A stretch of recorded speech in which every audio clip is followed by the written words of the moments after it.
नमस्कार, मैं हूं आज़ाद कबीर। स्वागत है आपका नए साल के नए शो न्यू इंडिया न्यूज़ पर बिज़नेस अड्डा में। और ये हमारा ख़ास और स्पेशल प्रोग्राम है। हम पूरे इंडिया और पूरे भारत में बिज़नेस से जुड़ी हुई आपको जानकारी देंगे और बिज़नेस की हर इंडस्ट्री की गलियों में अड्डे पे हम जाएंगे और पहुंचेंगे और हमारे इंडिया के स्मॉल, मीडियम और बिग जो भी बिजनेसमैन हैं, बड़े व्यापारी हैं, स्टार्टअप कंपनीज़ हैं, हम आपको इंडस्ट्री की सभी न्यूज़ और ख़बर को हम आपको दिखाएंगे। न्यू इंडिया न्यूज़ का ये बिज़नेस अड्डा शो जो है, हम शहर को गांव से जोड़ेंगे और गांव को शहर से जोड़ेंगे। न्यू इंडिया न्यूज़ पर बिज़नेस अड्डा के इस खास कार्यक्रम से छोटे बड़े व्यापारी जुड़ेंगे डायरेक्ट सीधे जनता से। तो इसी कड़ी और इसी सिलसिले में आज रियल इस्टेट सेक्टर को, इंडस्ट्री को हम दिखाने के लिए हम आपको रियल इस्टेट के बारे में आज बताएंगे। क्या चल रहा है रियल इस्टेट में और प्रॉपर्टी इन्वेस्टमेंट में। इंडिया के जो इन्वेस्टर हैं वो किस तरह से सही जगह पे प्रॉपर्टी में और रियल इस्टेट में इन्वेस्टमेंट कर सकते हैं और कैसे इस इंडस्ट्री में ट्रांसपेरेंसी आएगी और क्या चैलेंजेस हैं रियल इस्टेट सेक्टर के। हमारे साथ बात करने के लिए सर्वस्व and pearl developers private limited के डायरेक्टर सौरभ मेहता जी हमारे साथ मौजूद हैं। हम उनसे जानेंगे, रियल इस्टेट से जुड़ी हुई सभी बारीक से बारीक बातें जानेंगे। सर, बहुत बहुत स्वागत है आपका हमारे इस खास कार्यक्रम न्यू इंडिया न्यूज़ पर बिज़नेस अड्डा। तो पहला सवाल सर आपसे ये होगा कि रियल इस्टेट की इंडस्ट्री में क्या चल रहा है नए साल पर। आज़ाद कबीर जी, पहले तो मैं आपको मुबारकबाद देना चाहूँगा। आप इतना शानदार शो लेकर आए हैं जो व्यापारी तबके की समस्याओं को, छोटे मोटे लोगों की समस्याओं को लेकर आप इतने बड़े प्लेटफॉर्म यूट्यूब पर दिखाएंगे। बहुत बहुत मुबारक हो आपको ये शो शुरू करने के लिए। Thank you so much sir. और बाकी रियल एस्टेट तो एक बहुत वास्ट फील्ड है, छोटा मोटा फील्ड नहीं है मैं कहूँगा। और इन्वेस्टमेंट बड़े सोच समझ के और बड़े ध्यान से करनी चाहिए। और क्योंकि इसमें कोई MRP फिक्स नहीं होता हमारा कि हम जाते हैं और घर देखते हैं। एक प्रॉपर्टी डीलर के पास एक आम आदमी जाता है जब घर खरीदने के लिए, तो वो घर देखने के लिए जब उनको चॉइसेस देते हैं तो उसमें ट्रस्ट इशू बहुत ज़्यादा आता है। हाँ। आप किसी के पास जब जाते हैं, प्रॉपर्टी डीलर के पास, तो बड़ा ट्रस्ट करके जाते हैं, क्योंकि एक इंसान ज़िंदगी में एक बार या बहुत मैक्सिमम 2 बार अपना घर बना पाता है।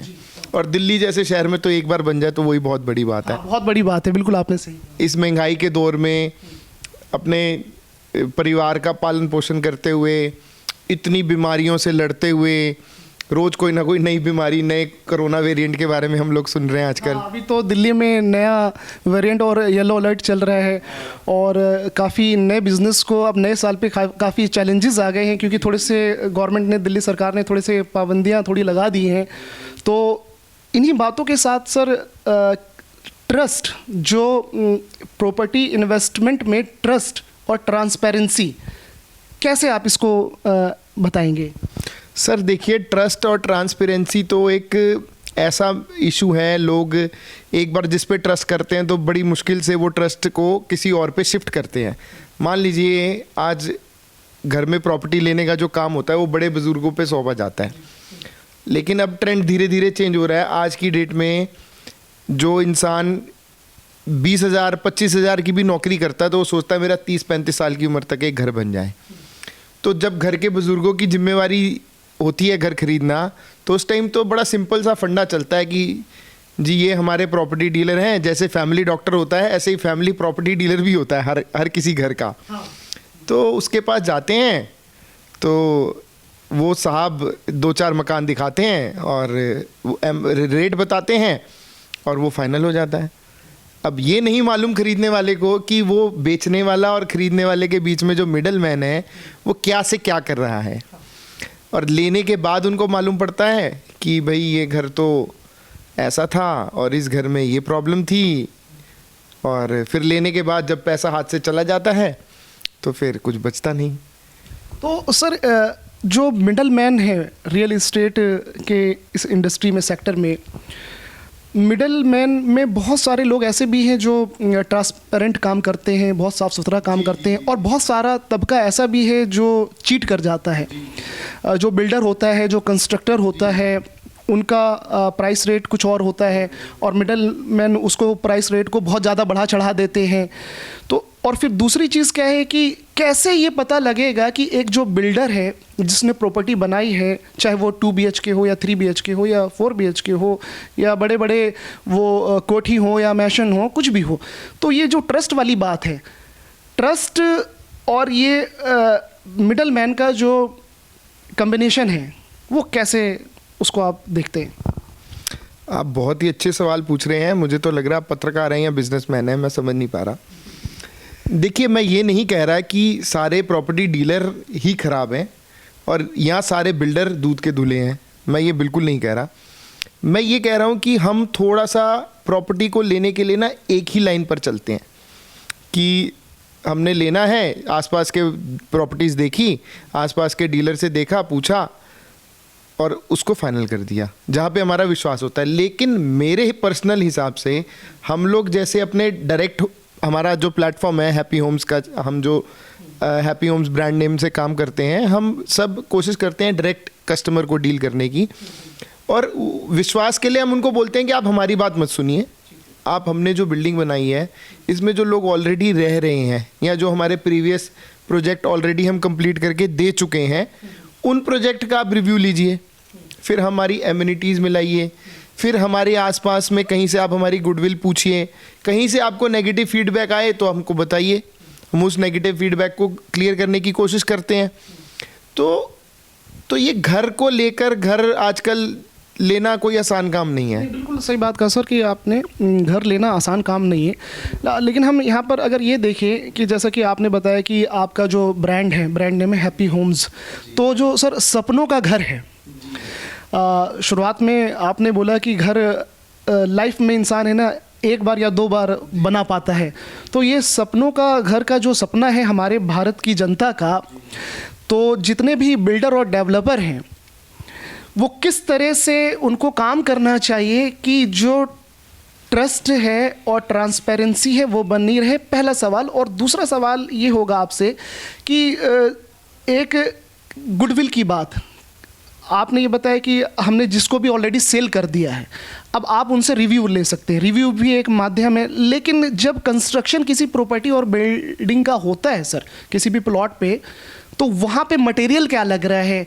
क्या वो क्वालिटी वाली चीज़ें लग रही हैं, और अर्थक्वेक के हिसाब से और जो आर्किटेक्चर का जो पूरा नक्शा होता है और इंजीनियरिंग पूरी होती है कंस्ट्रक्शन की, उसके हिसाब से काम हो रहा है, बेस्ट मटेरियल यूज़ किए जा रहे हैं।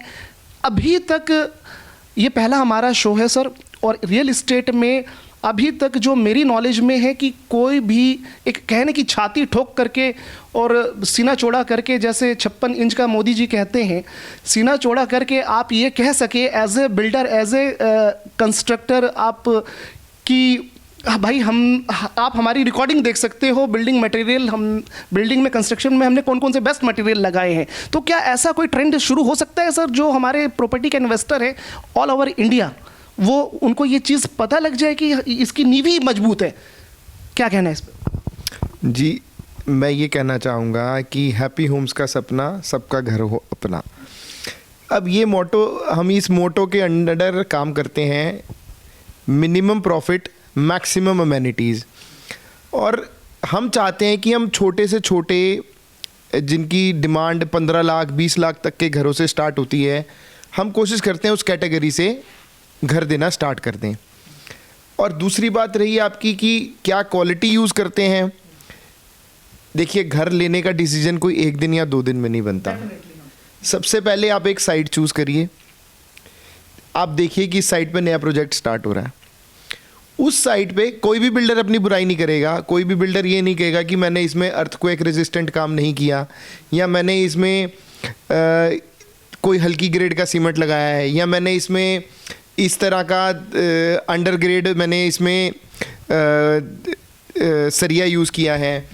तो ये थोड़ा सा इसके लिए हमको खुद अवेयर होना पड़ेगा। इसके लिए बहुत सारी नॉलेज हमारी, आजकल कोई भी चीज़ की नॉलेज लेनी मुश्किल नहीं है। थोड़ा सा आदमी आजकल हर चीज़ आपको पता है अवेलेबल है, हर चीज़ को लेकर आदमी कुछ भी सीख जाता है, 1 या 2 दिन का टाइम लगता है। तो थोड़ा सा आप जैसे कोई साइट आपको पसंद आती है, आपको पता लगता है भाई इस साइट पे नई बिल्डिंग स्टार्ट हो रही है, उस साइट पे खुद जाएं, खुद आप उसमें थोड़ा सा वर्किंग करें, थोड़ा सा उस बिल्डर का थोड़ा वर्किंग का फॉर्मूला देखें कि वो किस तरह से वर्किंग करता है। शुरू से लेकर आप मकान लेने जाते हैं, मकान लेने के बाद आप बिल्कुल फिनिश, जब रेडी टू मूव इन मकान होता है वो देखकर आप लोग मकान फाइनल करते हैं, लेकिन मकान लेने के लिए बड़ा पेशेंस चाहिए होता है। हाँ बिल्कुल, हाँ वही आप है ना, थोड़ी उसकी बारीकियों को बताएं आप। हाँ सर मैं वहीं तक आ रहा हूँ। मकान लेने का डिसीजन हम एक दिन में नहीं बना सकते। किसी भी आदमी के पास 20, 25, 30 लाख रुपए 2 दिन में इकट्ठा नहीं हो जाता। वो कुछ हर महीने छोटी छोटी सेविंग्स करके 10-10, 20-20 हज़ार की सेविंग्स करके, फिर उसके बाद 10, 20, 15 लाख रुपए इकट्ठा करता है। उसके बाद 15-20 लाख रुपए का सोचता है मैं लोन ले लूँ तो मेरे बच्चों के सर पे छत आ जाए। हर किसी का सपना होता है कि उसके बच्चे अच्छी जगह रहें। तो उसके लिए थोड़ा सा हम 6-8 महीने का टाइम, जब कोई नया प्रोजेक्ट स्टार्ट होता है तो उस प्रोजेक्ट को शुरू से लेकर वो बिल्डर किस तरह से काम कर रहा है, उसके काम करने का क्या क्राइटेरिया है, कितना साइट पे ध्यान दिया जा रहा है।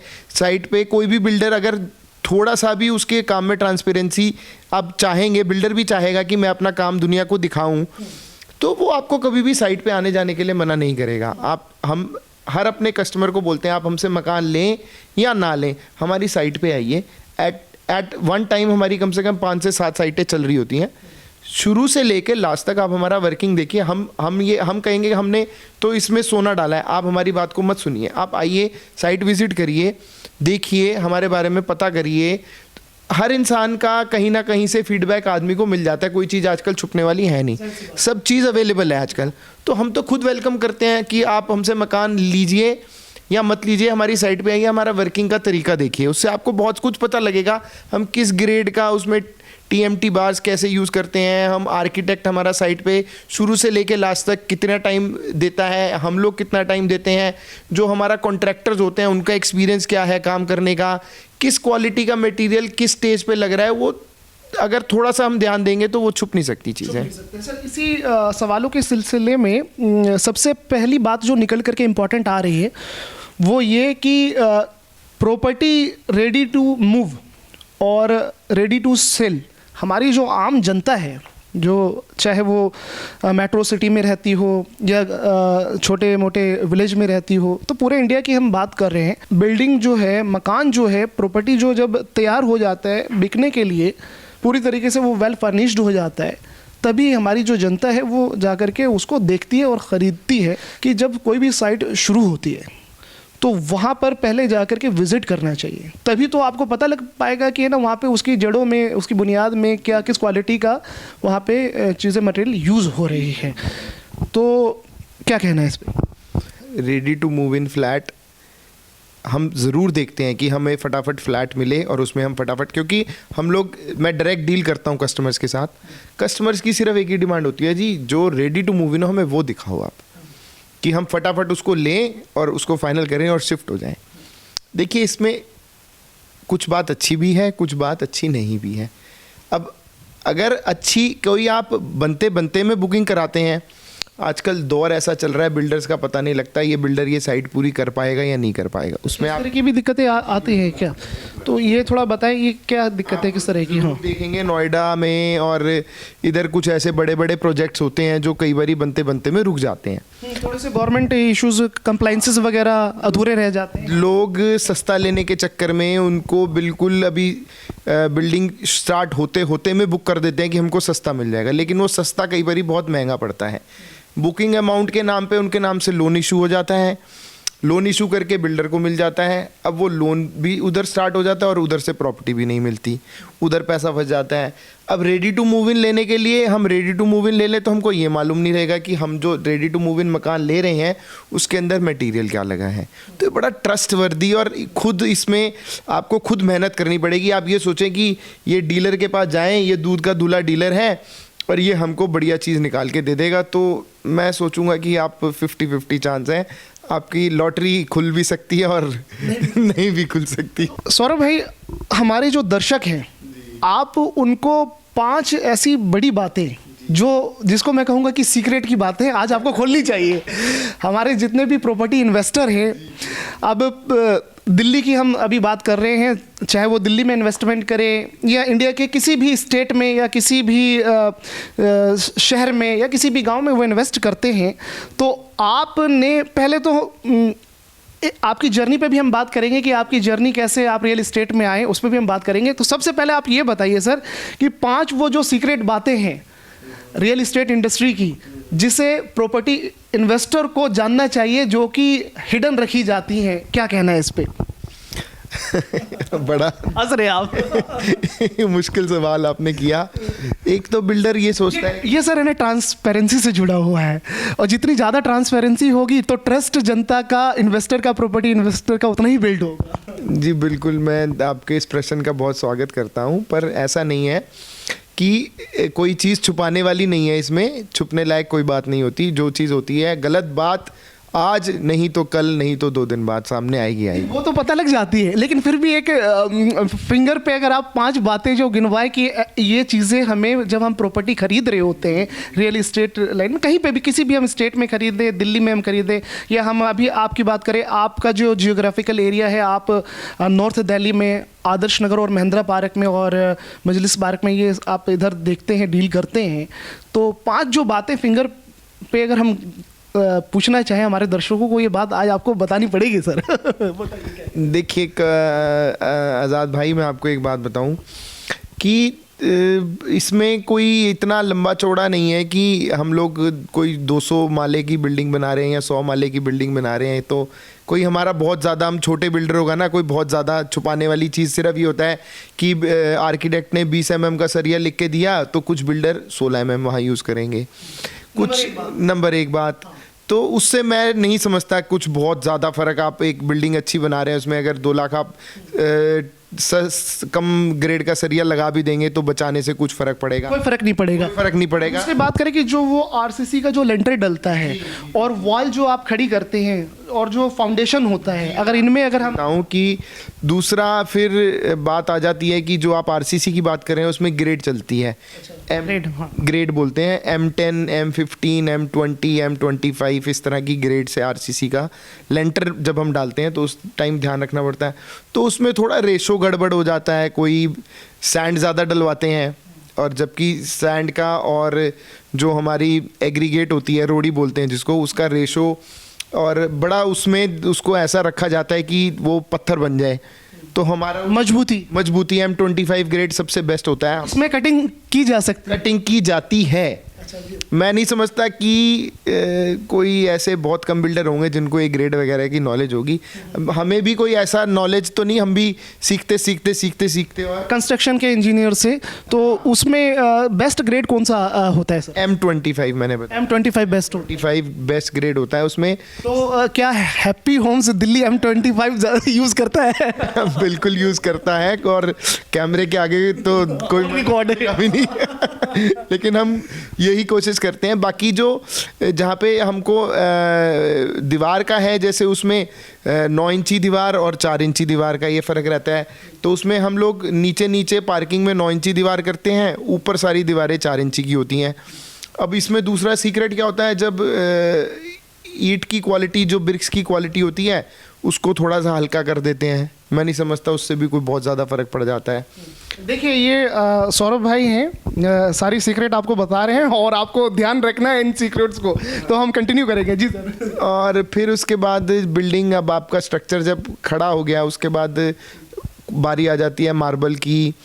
मार्बल 100 रुपये फुट से अच्छा मार्बल स्टार्ट होता है वाइट का, अगर आप लगाएंगे, या कटनी मार्बल लगाते हैं, या कुछ भी आप ऐसा मार्बल लगाते हैं जो थोड़ा सा 10-15 साल चल सकता है, तो वो कम से कम 100 रुपये से स्टार्ट होता है, जो हम अपनी बिल्डिंग्स में यूज़ करते हैं ज़्यादातर। तो उसमें से बेस्ट मार्बल कौन सा होता है सर, जो आप यूज़ करते हैं? देखिए, बेस्ट की कोई परिभाषा नहीं है। आप बेस्ट की परिभाषा नहीं है, वो रेंज है, उसमें भी रेंज है। हाँ, 1000 रुपये फुट तक का मार्बल आप लगा सकते हैं, पर हम तो जो जिस तरह का, जैसे हमारी रेंज 20 लाख रुपए से स्टार्ट है, तो 20 लाख रुपए के घर में हम 70 रुपए से लेके 100 रुपए तक का मार्बल लगाते हैं, पॉलिश करके। उसमें कोई हम जो चीज़ लगा के देते हैं ना, उसमें हमको ये मालूम है कि जो हमने चीज़ लगाई है ये 20 साल 25 साल मकान कहीं हिलने वाला नहीं है, टिकाऊ होगा।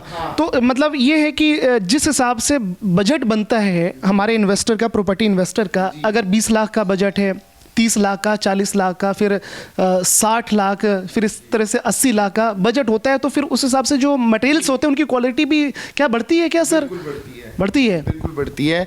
जो 20 लाख के घर में हम लोग अगर 150 रुपये फुट का पत्थर लगा देंगे तो क्या उस घर को हम 20 लाख का बेच पाएंगे? नहीं, पॉसिबल नहीं है ना। और ये जो शो चीज़ें हैं ना, जो चीज़ें दिखावे की हैं, इसका कोई अंत नहीं है। आप 1000 रुपये फुट का भी पत्थर लगाएंगे तो भी लगाने वाले के मन में रहेगी, यार वो 1500 वाला नहीं लगाया, या वो मैं इसको और थोड़ा दीवारों पे भी लगा लेता। तो वो शो का कोई अंत नहीं है, कोई अपनी, ये तो अपनी अपनी पसंद की बात है। लेकिन हमको जैसे सेटिस्फेक्शन जहाँ पे बजट के अंदर रखते हुए बजट रखते हैं, उसमें हम थोड़ा सा इन्हीं चीज़ों पे करते हैं, क्वालिटी को कॉम्प्रोमाइज़ ना करते हुए उसी क्वालिटी में हम जो बेस्ट चीज़ होती है, उसी रेट में जो बेस्ट चीज़ होती है, हम वो यूज़ करते हैं। अब पत्थर तो 20 रुपये फुट से भी स्टार्ट हो जाता है, और पर वो लगाने के बाद आपको 4-5 साल के बाद ही रोड होना शुरू हो जाता है। ठीक है। अच्छा सर, ये बताइए कि अगर 40 से 50 लाख की, 40 से 60 लाख की रेंज की अगर प्रॉपर्टी है, तो उसमें आपका मटेरियल कैसा होता है जनरली, और होना भी चाहिए? मैं सिर्फ आप ही की कंस्ट्रक्शन साइट की बात नहीं कर रहा हूँ, हैप्पी होम्स दिल्ली की नहीं, आपके अलावा और भी प्रॉपर्टी जो डीलर हैं, कि वो बेस्ट से बेस्ट हमारे प्रॉपर्टी इन्वेस्टर्स को वो बढ़िया चीज़ दे। तो क्या सजेशन होता है, क्या आप खुद क्या देखते हो? क्या देखिए, बहुत बेसिक सी चीज़ें हैं जो ध्यान रखनी चाहिए।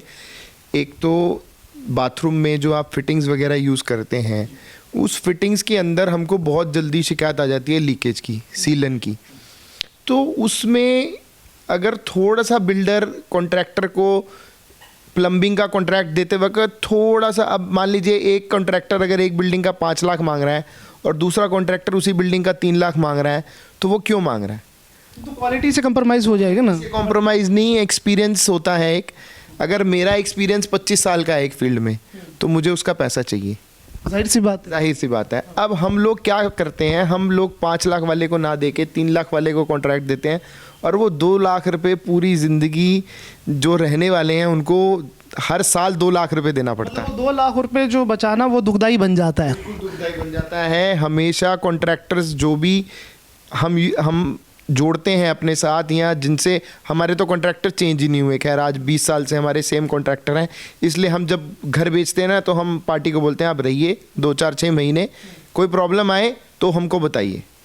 6-6 महीने, साल 2-2 साल तक हम पार्टी को बोलते हैं अब रह के तसल्ली करिए, कहीं आपको कोई प्रॉब्लम आती है तो हमको बताइए। हम उसमें देखिए कुछ ना कुछ ह्यूमन एरर आता है ज़रूर। हम ये नहीं कहते हम घर बना देते हैं तो उसके बाद बिल्कुल कोई प्रॉब्लम नहीं आती है।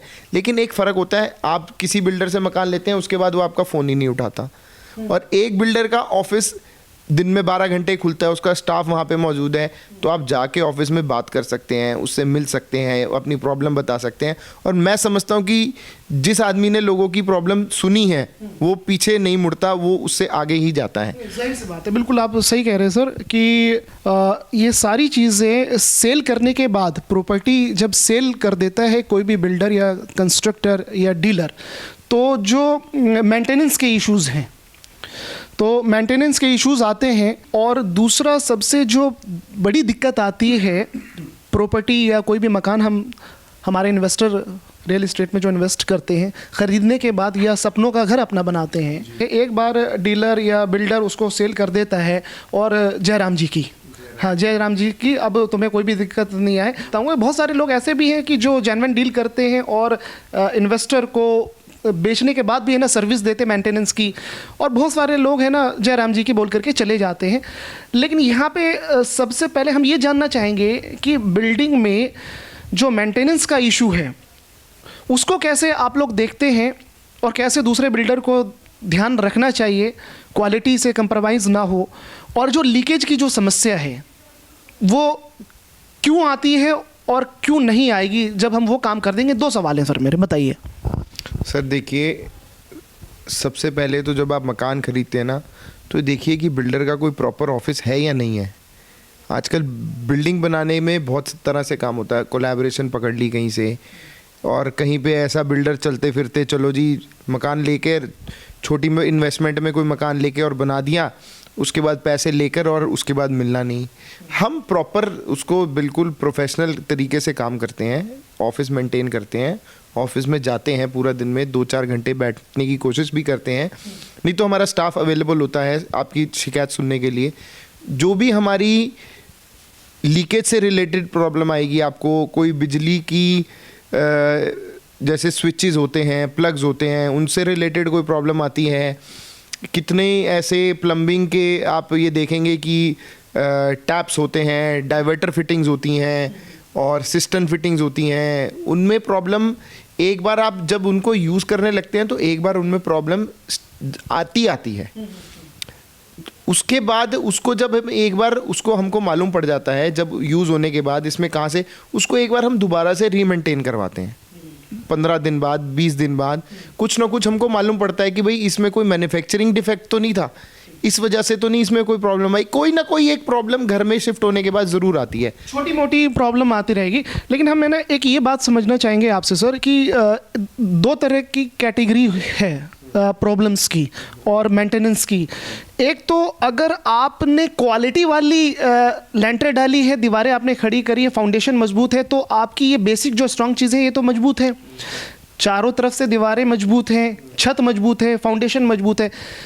क्या इसमें भी दिक्कत होती है क्या मेंटेनेंस के दौरान? पहला सवाल। दूसरा सवाल ये है कि जो लीकेज है सर, लीकेज और सीलन की दिक्कत क्यों आती है सर बहुत सारे प्रॉपर्टीज़ में?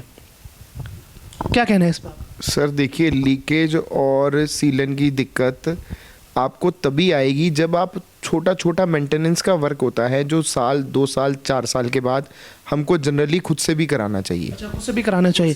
लेकिन है ना, क्या जो लीकेज और सीलन है, जब बिल्डिंग खड़ी होती है, जो उसमें प्लम्बिंग का काम किया जाता है, पाइपलाइनें उसमें से निकाली जाती हैं, तो उसमें अगर कोई एरर रह गया, जैसा आपने बताया कि अभी ना ह्यूमन एरर भी हो सकता है, तो फिर वो क्या बाद में ठीक हो सकता है? और आप लोग है ना किस तरह से आगे की दिक्कत ना हो लीकेज और सीलन की, तो किस तरह से क्या क्या बाकी बातों का ध्यान रखते हैं आप? देखिए, हम लोग वाटर प्रूफिंग करके देते हैं बाथरूम्स में और किचन्स के नीचे।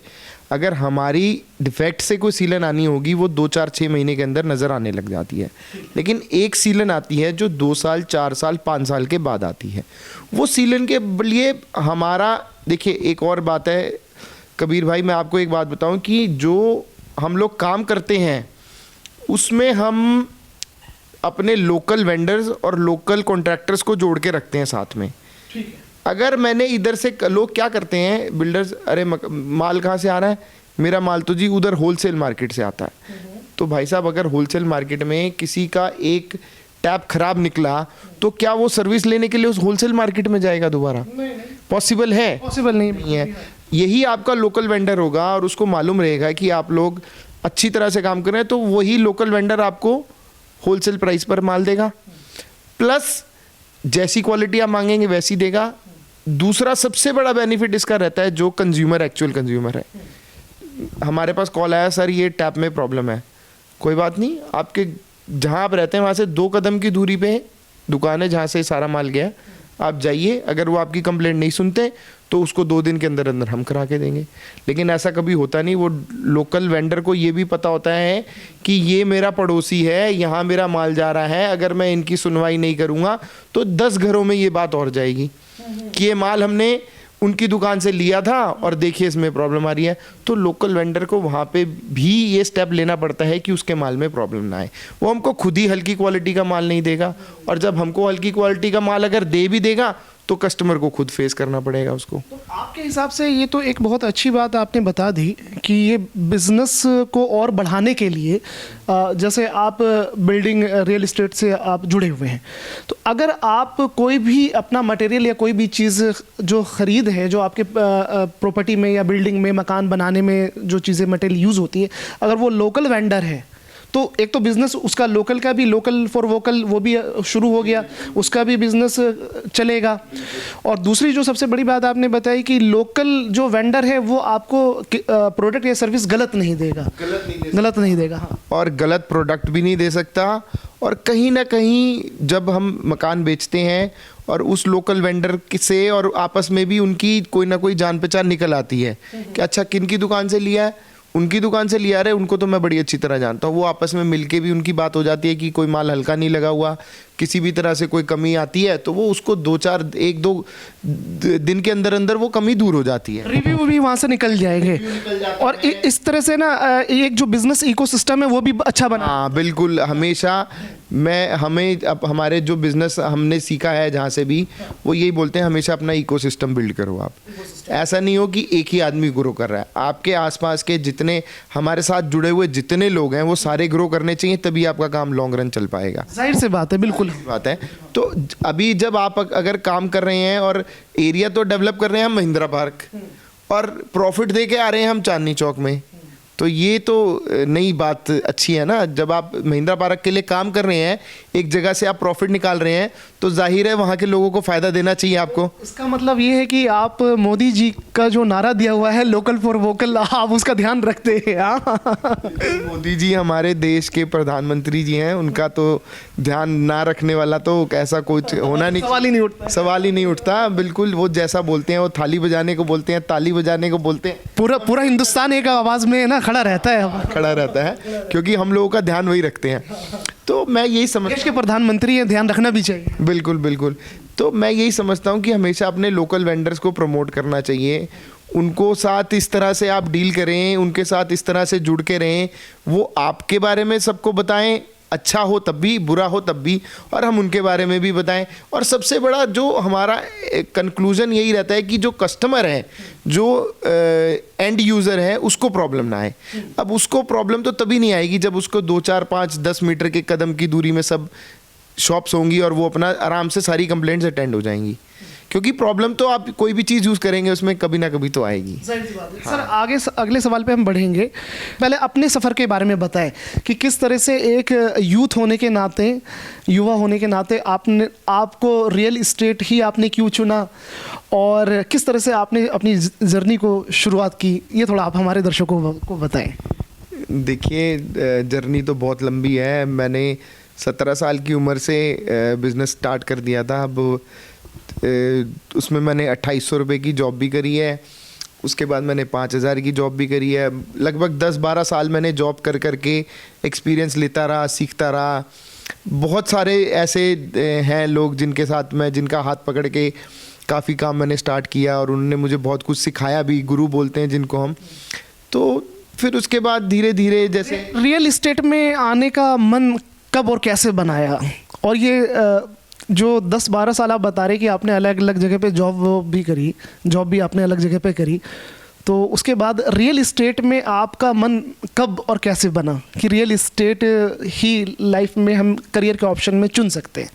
सर देखिए, रियल एस्टेट में मेरा दिमाग शुरू से बहुत चलता था। मेरे को बड़ा मज़ा आता था कि एक 100 गज के मकान में हम कैसे मैक्सिमम स्पेस निकाल सकते हैं। अब एक बिल्डर से किसी का भी घर खरीदने का पर्पज़ एक यही होता है कि ये बिल्डर ने मकान बनाया है तो मैक्सिमम जगह यूज़ कर सक के देगा, मैक्सिमम अच्छी तरह से बना के देगा और हर तरह से हमको कोई प्रॉब्लम नहीं आएगी। तो उस तरह से ना मेरा दिमाग बहुत चलता था कि भाई 100 गज का मकान बनाना है तो इसमें कैसे लिफ्ट भी एडजस्ट हो जाए, जगह भी वेस्ट ना हो। फिर धीरे धीरे हमने सोचा 100 गज के मकान में लिफ्ट लग जाती है लेकिन 50 गज में लिफ्ट नहीं लग पाती, तो 50 गज वाले क्यों लिफ्ट से की फैसिलिटी से दूर रहें। तो हमने बड़े प्लॉट लेके उसमें छोटे मकान, छोटे फ्लैट बनाने शुरू करे। जैसे 200 गज के मकान में हमने 50 गज के फ्लैट बनाने शुरू करे, उसमें लिफ्ट भी और पार्किंग भी। आप अगर 200 गज का मकान कोई 50, जिसमें 50 गज का कोई फ्लैट लेता है तो देखिए उसमें बहुत बेनिफिट मिलता है उसको। पहली बात तो अगर कोई घर में फंक्शन है तो आप पूरी 200 गज की पार्किंग यूज़ करके फंक्शन कर सकते हैं। उसके बाद पार्किंग हो गई, लिफ्ट हो गई, हर तरह की। और उसके बाद सिक्योरिटी। आप एक बिल्डिंग में अगर एक फ्लोर पे एक फ्लैट लेंगे और एक बिल्डिंग में एक फ्लोर पे 4 फ्लैट होंगे तो चारों फ्लैट वाले एक दूसरे का ध्यान रखेंगे। तो ये ट्रेंड जो है आप बता रहे हैं कि 50 गज का जो प्लॉट होता है उसमें तो लिफ्ट लगाना पॉसिबल होता नहीं है, तो जो 100 गज का या 150 या 200 गज का जो प्लॉट है तो उसमें आपने जो जिनके पास कम बजट है 20 लाख 30 लाख, तो उनको आपने बड़े स्पेस एरिया में आपने 50 गज का भी दे दिया, तो उनको आपने एक एडिशनल जो फैसिलिटी है आपकी, चाहे वो लिफ्ट की हो वो पार्किंग की हो, वो ऐड ऑन हो गई। तो ये एक तरह से तो बेहतर है ये तो जी। और ये ट्रेंड ये कब से शुरू हुआ? ये ट्रेंड एक्चुअली आप ये देखिए कि हम लोग कोई ट्रेंड नहीं स्टार्ट करने वाले। हम लोग जो जनता की आवाज़ सुनते हैं, अपने कस्टमर्स की आवाज़ सुनते हैं कि हमको 50 गज, अच्छा इसमें लिफ्ट पार्किंग तो है नहीं, लिफ्ट लगने को मना नहीं करती 50 गज के उसमें प्लॉट में, लेकिन आप जहाँ 2 कमरे का सेट बनाना चाहते हैं वो 1 कमरे का सेट बन जाता है। तो मैं नहीं समझता उसको कोई समझदारी कहेंगे। ये हमने ये सब एक्सपेरिमेंट कर रखे हैं। हमने एक बार 60 गज के प्लॉट में लिफ्ट लगाई थी, पर वो मकान हमारा फिर बिका नहीं था क्योंकि जगह, अच्छा वो दिक्कतें आई उसमें थी, जगह खत्म हो जाती है, 1 कमरे की जगह खत्म हो जाती है। तो जाहिर सी बात है लोगों को जगह चाहिए रहने के लिए, तो 4 सीढ़ी 5 सीढ़ी चढ़ने में तो कोई आजकल दिक्कतें नहीं आती और वो आराम से चढ़ लेते हैं, आदत बढ़ जाती है स्टार्टिंग में थोड़ी सी, जब तक प्रैक्टिस नहीं होती। तो फिर हमने इसको यही कन्वर्ट करा कि जब 200 गज का मकान लेके हमने उसमें 50 गज की प्रोजेक्ट बना के दिए, लोगों को कंप्लीट करके दिए, बड़ा अच्छा रिस्पांस मिला, लोगों से बहुत स्पेस भी पूरा यूटिलाइज हुआ। और जहाँ पे जगह लिफ्ट और स्टेयर्स की 100% जगह जानी चाहिए थी, वहाँ सिर्फ एक फ्लैट की 25% जगह जाती है वेस्ट।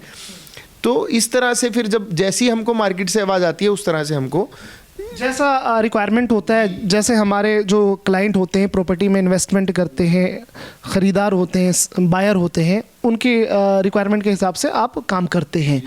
तो ये हुई बात हमारे जो दर्शक हैं, प्रॉपर्टी के इन्वेस्टर हैं ऑल ओवर इंडिया में, अगर दिल्ली में अगर आप इन्वेस्टमेंट करना चाहते हैं तो आप दिल्ली में आए, और S&P डेवलपर्स इनके बहुत सारे प्रोजेक्ट और साइट चल रहे हैं, ब्रांड नेम है हैप्पी होम्स दिल्ली, तो आप आ करके देख सकते हैं। तो सर ये हुई एक बात। दूसरी बात ये बताइए सर कि आप है ना युवा हैं, तो मैं नियो इंडिया न्यूज़ का जो ये हमारा शो है बिज़नेस अड्डा, इसके माध्यम से जो हमारे दूसरे युवा हिंदुस्तान मीडिया में देख रहे हैं, कल को उनके माइंड में हो कि हमें बिज़नेस करना है, हमें रियल इस्टेट में जाना है और हमें बिल्डर बनना है, कंस्ट्रक्शन का काम करना है, छोटी बिल्डिंग बनानी है, बड़ी बिल्डिंग बनानी है, सपने होते हैं, तो उन्हें भी कैसे वो उन्हें सीख मिलेगी? तो कुछ सिखाने वाली बातें बताइए। सर ऐसा है, देखिए कि सीखने का तो जब भी आप कोई चीज़ सीखते हैं तो उसके लिए फ़ीस देनी पड़ती है, जाहिर सी बात है। स्कूल जाते हैं तो चाहे स्कूल में शिक्षक का कोई मोल नहीं है, शिक्षा देने वालों को, लेकिन मैं यही बोलना चाहूँगा कि अपने सपनों को फॉलो करें और कभी भी ये मत सोचें कि किसी चीज़ का कोई शॉर्टकट है। किसी चीज़ का कोई शॉर्टकट नहीं होता। आपको जो कहते हैं ना, एक आग का दरिया और डूब के जाना है, तो यही हमारी लाइफ है कि आग का दरिया है और इसको पार करने का कोई और शॉर्टकट नहीं है। आपको उसमें से डूब के जाना ही पड़ेगा, सारी मुश्किलें झेलेंगे, सारी मुश्किलों को अपने दिमाग लगा के सॉल्व करेंगे, तभी आपको उसको एक्सपीरियंस आएगा। यानी कहने का मतलब ये है कि सौरभ मेहता भी है ना आग में तप करके, सोना जितना आग में तपेगा वही कुंदन और गले का हार और कंगन बनेगा। देखिए आप किसी भी फील्ड को पकड़ लीजिए, आप अपना एग्जांपल ले लीजिए, आप आग में कितना तपते हैं, और आज की डेट में हर बिजनेसमैन आग में कितना तपता है वो सिर्फ उसको मालूम रहता है। आपने तो ना दुखती हुई रगों पे हाथ रख दिया। देखिए हर मीडिया स्टार्टअप, हाँ हमने भी मीडिया स्टार्टअप किया। हाँ, मैं भी आपसे बहुत इंस्पायर होता हूँ। आप ऐसी ऐसी वीडियो बनाते हैं, आपने कई ऐसे ऐसे केस निकाल के डाले हैं, उसमें देख के बड़ा मज़ा आता है और हमें लगता है हाँ भाई कोई मैं तो कहता हूँ आप दिल्ली के मनीष कश्यप हैं। अब आप पता नहीं इस बात, हाँ सर जैसे वो सन ऑफ बिहार है ना, आप सन ऑफ दिल्ली हैं। आप दिल्ली में आम आदमी की परेशानियों को इतनी अच्छी तरह से उभार के लेके आते हैं, जो कि बहुत अच्छी बात है। इस तरफ बहुत कम है ध्यान देने वाले, क्योंकि जितने ये नेशनल न्यूज़ चैनल हैं, ये लोग नेशनल न्यूज़ कवर करते हैं। अरे भाई न्यूज़ तो गलियों में है, आप हर नुक्कड़ पे एक न्यूज़ है, आप जाके उनसे भी तो पूछिए कि आम आदमी की समस्या क्या है, वो किस समस्या से जूझ रहे हैं। अब आपका ये शो है बिजनेस अड्डा, कितना बढ़िया प्लेटफॉर्म आप शुरू कर रहे हैं। लोगों को जब तक पता नहीं लगेगा इन्वेस्टर, अब देखिए प्रॉपर्टी से रिलेटेड मैं कुछ बातें बताना चाहूँगा। लोग प्रॉपर्टी खरीदते हुए ना बड़ी गलती करते हैं। प्रॉपर्टी खरीदते हुए कभी भी इमोशनल नहीं होना चाहिए। ये मेरे भाई ने बताया, ये मेरे जीजा ने बताया, ये मेरी बहन ने बताया मकान खरीद लो, या ये मकान मेरे ऑफिस से पास पड़ता है इसलिए ख़रीद लिया। अरे भाई साहब, अगर आप प्राइवेट नौकरी कर रहे हैं तो आजकल तो नौकरियों का कोई भरोसा ही नहीं है। आपने अपनी जॉब के पास में मकान खरीद लिया, उसको 2 लाख फालतू भी दे आए, मकान भी अच्छा नहीं खरीदा, जल्दबाजी में खरीदा, पता लगा वहाँ से जॉब छूट गई और वो मकान आपको भारी पड़ गया।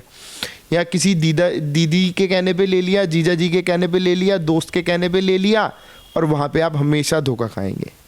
तो इमोशंस, एक ये आप कोई चीज़ खरीद रहे हैं, किसी अनजान आदमी से खरीद रहे हैं, तो इमोशंस में पड़ के कभी भी प्रॉपर्टी मत खरीदिए। इसका कोई एमआरपी नहीं होता। ये बायर की फेस पढ़कर ही बिल्डर आइडिया लगाता है, प्रॉपर्टी डीलर आइडिया लगाता है। उसकी 2-4 बातों से पता लग जाता है कि ये बायर को खरीदने कितना डेस्परेटली खरीदना चाहता है। आपकी डेस्परेंसी पकड़ के उसके बाद वो बोलेगा उसको पता लग गया जी इनको तो खरीदना ही है मकान।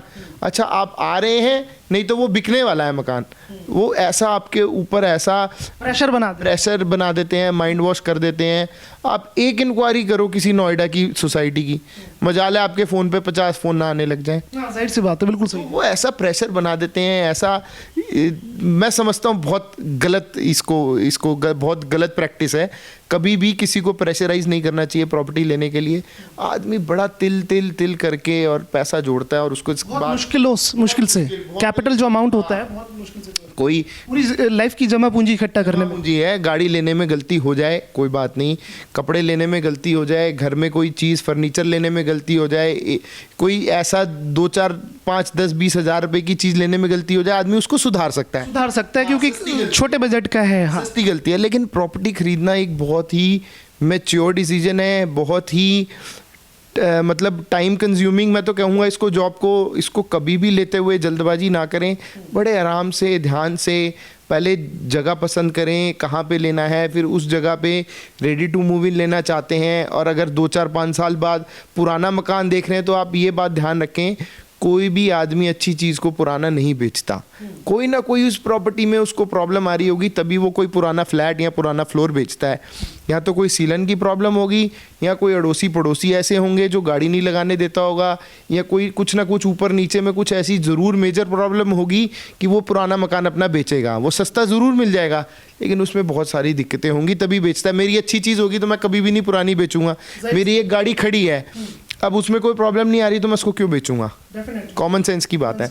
तो ये बड़ा ही, मैं इस बार एक ही बात पे देना चाहूँगा कि बड़े ही ध्यान से, आराम से, कूल माइंड से, ज़्यादा लोगों की बातें सुनेंगे तो कंफ्यूज हो जाएंगे। तो बिल्कुल उसको अपना एक मत डिसीजन बनाएं, कहाँ लेना है, कैसे लेना है, कितना पैसा इन्वेस्ट करना है, किस बिल्डर से लेना है या किसी कच्ची कॉलोनी में जाके प्लॉट लेना है। अच्छा, ये बड़ी समस्या है आजकल। लोग क्या सोचते हैं, यार मैं 20 लाख का फ्लोर आपसे लूँगा, मैं 25 लाख का जाके स्वरूप नगर में या किसी कच्ची कॉलोनी में प्लॉट ले लूँगा। बिल्कुल, इसमें हम आएंगे सर। एक सेकंड हम आपको रोक रहे हैं क्योंकि अभी बातों के सिलसिलों में आपने जो एक बात बता दी, यहाँ बहुत ही इम्पोर्टेंट बात निकली है हमारे दर्शकों को, और दिल्ली में जो भी प्रॉपर्टी इन्वेस्टर हैं या इन्वेस्टमेंट करना चाहते हैं या पूरे इंडिया में कहीं पे भी प्रॉपर्टी खरीदते हैं, तो यहाँ पे एक बात निकल कर के आई है बातों में सर कि इमोशन का यहाँ पे यूज़ ज़्यादा हो जाता है। इमोशनल होकर के प्रॉपर्टी ना खरीदें, इमोशनल होकर के प्रॉपर्टी ना खरीदें और इमोशन की जगह पे ह्यूमन इंटेलिजेंस का यूज़ करें।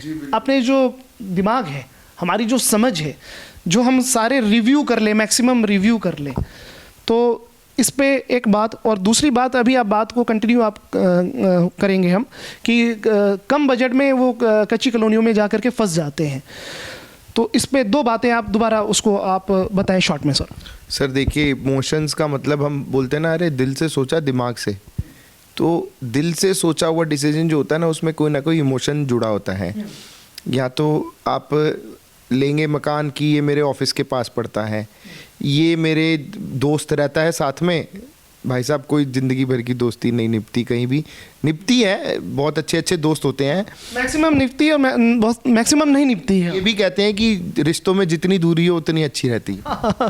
तो आप ये मत सोचें कि मेरा दोस्त रहता है सेकंड फ्लोर पे, मैं फर्स्ट फ्लोर पे रहूँगा तो मेरे को बड़ा सूट करेगा मकान, ऐसा नहीं होता। या मेरी जॉब है, अगर आपकी सरकारी जॉब है तो, या फिक्स जॉब है तो एक अलग बात है, लेकिन प्राइवेट जॉब आज की डेट में मैं नहीं समझता कोई बहुत परमानेंट जॉब्स होती हैं, क्योंकि कोई भी कंपनी किसी भी पॉइंट पे आके कॉस्ट कटिंग के लिए अपना वर्कर्स का लोड कम कर देती है। सिक्योरिटी नहीं है प्राइवेट सेक्टर में, दिक्कतें आती हैं। इमोशनल होकर हमेशा पैसा ज़्यादा खर्चेंगे, इमोशंस में आके हमेशा आप सोचेंगे कि यार मैं ये ले लूँ, ये वाला फटाफट ले लूँ, कहीं ये बिक ना जाए। उसके बाद आप प्रॉपर्टी डीलर किसी ऐसे के पास फंस गए जो आपके ऊपर प्रेशर बनाएगा या आपकी अंदर की बात पढ़ लेगा कि आपको कितनी ज़रूरत है और आप कितनी जल्दी लेना चाहते हैं, कितना आपके पास पैसा रेडी है नहीं है, बहुत सारी बातें होती हैं। मतलब ये जब कोई भी बायर, कोई भी ख़रीदार आता है किसी बिल्डर के पास, किसी डीलर के पास आता है, तो जाहिर सी बात है कि हर एक बिज़नेस की बिज़नेस साइकोलॉजी होती है। तो हमारा जो बायर है तो और जो सेलर है, सेलर उसकी साइकोलॉजी को, उसकी माइंड को पूरा ना रीड करने लगता है। देखिए मैं आपको बताता हूँ, तो उसमें अगर जो ऑनेस्ट डीलर हैं या बिल्डर हैं तो वो तो अपनी ईमानदारी से सही चीज़ करेंगे, सही दिखाएंगे, लेकिन जो ऑनेस्ट नहीं है तो वो तो दिक्कत कर देंगे सर। देखिए मैं कोई किसी के माथे पे नहीं लिखाता कि कोई ऑनेस्ट है या कोई बेईमान है। फिर भी एक बिजनेस का एक एथिक्स होता है ना सर, छोटी सी चीज़ें, बिजनेस के एथिक्स को तो फॉलो करना ही चाहिए। बहुत छोटी छोटी सी, रियल एस्टेट में हो या किसी भी दूसरी इंडस्ट्री, बहुत छोटी छोटी सी चीज़ें हैं। ऐसे बंदे से रिव्यू लें जिसका उस प्रॉपर्टी से कोई रिलेशन ना हो। आप किसी भी एरिया में जाते हैं तो हमारे हिंदुस्तान की खूबसूरती है, हर नुक्कड़ पे कोई चाय वाला होता है, कोई पान वाला होता है। हाँ, उनको इंडस्ट्री से खबर होती है और इंडस्ट्री से अलग हट करके हैं। हाँ, अब मैं ये भी नहीं कह रहा कि आप उनकी बात को आंख बंद करके विश्वास कर लें। क्या पता कमीशन जा रहा हो, ये भी हो सकता है। हाँ, कुछ ना कुछ कमीशन। एक बात तो अच्छी निकली है यहाँ पर कि आपने एक बात बोला कि रिव्यू जो है जो उसी से जुड़े हुए हैं वहाँ पर, उससे ना ले। एक डीलर तो वो बोलेगा नहीं जी ये तो फला फला है, ये बिल्डर है, इनका तो प्रॉपर्टी इनका बहुत अच्छा है, क्योंकि उसको सेल करवाना है। और लेकिन अब दूसरा आपने बताया कि जो वहाँ पे जनरल स्टोर वाले हैं, किराना शॉप वाले हैं, या चाय वाला है, या दूसरा और भी कोई भी छोटे मोटे कारोबारी हैं वहाँ पे, लेकिन एक ये भी तो दिक्कत होती है कि कमीशन भी जाता है। तो कमीशन देना, सेल कराना, ये अच्छी चीज़ है, कोई बात नहीं, बिजनेस बढ़ रहा है, लेकिन गलत चीज़ हमारे खरीदार को, हमारे इन्वेस्टर को जो प्रॉपर्टी में इन्वेस्ट करते हैं, गलत चीज़ उनके हाथ में ना पड़ जाए, इससे कैसे बचा जाए, कैसे सावधानी बरती हुई जाए? सर देखिए, जल्दी से मैं तो कहता नहीं कि किसी नए डीलर के पास जाएं आप। नए डीलर, अब ये भी मैं ये भी नहीं कहता कि सब डीलर एक जैसे हैं, बहुत अच्छे अच्छे भी हैं जो बिल्कुल फेयर डीलिंग कराते हैं, पर कुछ ऐसे भी हैं जो, अब हमारे पास डीलर आता है, सर पार्टी है, आपको कितने का बेचना है? 20 लाख का। अच्छा, आपका 20 का हो गया, ऊपर के सारे मेरे। हम उस डीलर के साथ डील ही नहीं करते। ये बहुत बड़े मेजर इश्यूज हैं सर। ये 20 की, आप 20 की चीज़ को आपसे तो 20 में डील कर रही, लेकिन वो एक बायर को है ना 25 में बेच दिया, तो ये क्या है? ये तो बहुत गलत हो। ऐसा क्यों कर पाता है? क्योंकि इसमें क्या जो बिल्डर हैं वो जिम्मेदार नहीं है, जो छूट दे देते हैं, ये भी तो एक गलत प्रैक्टिस है ना सर। सर बिल्डर का भी तन मन धन पैसा सब लगा होता है, उसको भी होता है कि एक बिल्डिंग में मेरा, क्योंकि छोटी इन्वेस्टमेंट का काम नहीं है, एक बिल्डिंग बनाने में काफ़ी पैसा लग जाता है, कुछ हम उसमें लोन भी उठाते हैं, कैसे तैसे करके हम लोग अपना प्रोजेक्ट कंप्लीट करते हैं। तो जो डीलर होता है वो दिन में 10-12 कस्टमर से मिलता है, तो उसमें उसको ना बड़ी अच्छी फेस रीडिंग और बड़ी अच्छी रीडिंग करने की आदत आ जाती है। वो रीड कर लेता है कि ये कस्टमर की कितनी डेप्थ है, ये कितनी जल्दी मकान ले सकता है। तो वहीं पे आप कोई किसी डीलर के पास बड़ा ट्रस्ट करके जाते हैं, आप उसको ट्रस्ट करके सारी अपनी बात बता देते हैं और वो उस चीज़ का फ़ायदा उठाता है। उसको मालूम है कि इस एरिया में फ़लाने बिल्डर का मकान 20 लाख का मिल सकता है, वो उसी बिल्डर के पास जाकर और पहले अपना तय करके 25 लाख का आपको बताएगा कस्टमर को, डीलर से जाके 20 लाख की डीलिंग करेगा और उसके बाद 5 लाख रुपए बीच में खा जाएगा। तो इस तरह की प्रैक्टिस को आप सही मानते हैं या गलत मानते हैं? मैं बिल्कुल, मैंने तो आपको पहले कहा, हम उस डीलर के साथ डील ही नहीं करते। हम ये सोचते नहीं कि हमारा फ्लैट बिकेगा या नहीं बिकेगा, लेकिन ये प्रैक्टिस लॉन्ग रन में बिल्डर को बहुत भारी पड़ती है। बिल्डर के लिए गलत हो जाती है ना? वो कैसे, थोड़ा वो भी बताए। वो मैं इसलिए बताता हूँ कि आपने 20 लाख रुपए की चीज़ खरीदी 25 लाख में, अब आपकी उस फ्लैट से एक्सपेक्टेशन क्या है कि मैं 25 लाख का फ्लैट खरीद रहा हूँ, मैक्सिमम एक्सपेक्टेशन होंगे। और बिल्डर की क्या एक्सपेक्टेशन है कि मैं 20 लाख का फ्लैट बेचा है तो मैंने इसमें 20 लाख के हिसाब से इस फ्लैट को कंप्लीट करके दिया है। तो जो 5 लाख का डिफरेंस है वो जाता तो ऐसे आदमी की जेब में है जिसका प्रॉपर्टी से कोई लेना देना ही नहीं है, लेकिन जिन दो लोगों ने हमेशा निभानी है वो दोनों के बीच में बड़े मेजर डिफरेंस आ जाते हैं। और एक कस्टमर खोना इसका मतलब 1000 कस्टमर खोना। जाहिर सी बात है, बिल्कुल सही बात है। ट्रस्ट का काम है। फिर एक रिव्यू बोलता है, एक कस्टमर दूसरे को बताएगा यार मैंने तो 25 लाख का लिया। अगर डीलर 20 लाख का बेच रहा है और आगे 25 का बिक रहा है तो उसमें कहीं ना कहीं बिल्डर भी रिस्पॉन्सिबल होगा, क्योंकि वो डीलर को ये लेवरेज दे रहा है कि आप ऐसी फ्रॉड डील करो। लेकिन सर है ना, जो कोई भी फ्रॉड डील है, कहते हैं ना कि बात है ना छुपी हुई नहीं रहती है। कहते हैं ना कि दीवारों के भी आँख कान नाक होते हैं, कभी ना कभी वो चीज़ें जो गलत चीज़ें हैं वो बाहर आ ही जाती हैं। तो उससे तो फिर सारा रिलेशन और ट्रस्ट अफेक्ट होगा, ट्रांसपेरेंसी ख़त्म होगी। सर बिल्कुल ख़त्म होती है, इसीलिए मैं बोलता हूँ बिल्डर की थोड़ी सी रेपुटेशन वेरीफाई करें। देखिए वो प्रॉपर कहीं अपनी सिटिंग मेंटेन करते हैं, कहीं ऑफिस मेंटेन करते हैं। मान लीजिए किसी का भी ऑफिस है, वो जल्दी से किसी को ना गलत चीज़ नहीं देगा। लोकल ऑफिस है, अब हम जहाँ पे हम अपना सारा काम करते हैं वहाँ हम ऑफिस मेंटेन करते हैं, हमारा स्टाफ रहता है। कोई भी हम किसी के साथ गलत करेंगे तो हमारे ऑफिस के बाहर 1 मिनट में भीड़ लग जाएगी। 1 मिनट में आग की तरह, छोटी कॉलोनी है, आग की तरह बात फैल जाएगी कि जी उन्होंने तो ऐसी ऐसी चीटिंग करी। जाहिर सी बात है। सॉरी, एक बार चीटिंग में नाम आने के बाद उसके बाद नाम कमाना तो बहुत मुश्किल होता है और गंवाना बहुत आसान है। रेपुटेशन कहते हैं ना कि रेपुटेशन बनाने में पूरी ज़िंदगी बीत जाती है, लेकिन है ना गंवाने में सेकंड लगते हैं, बड़े छोटे छोटे।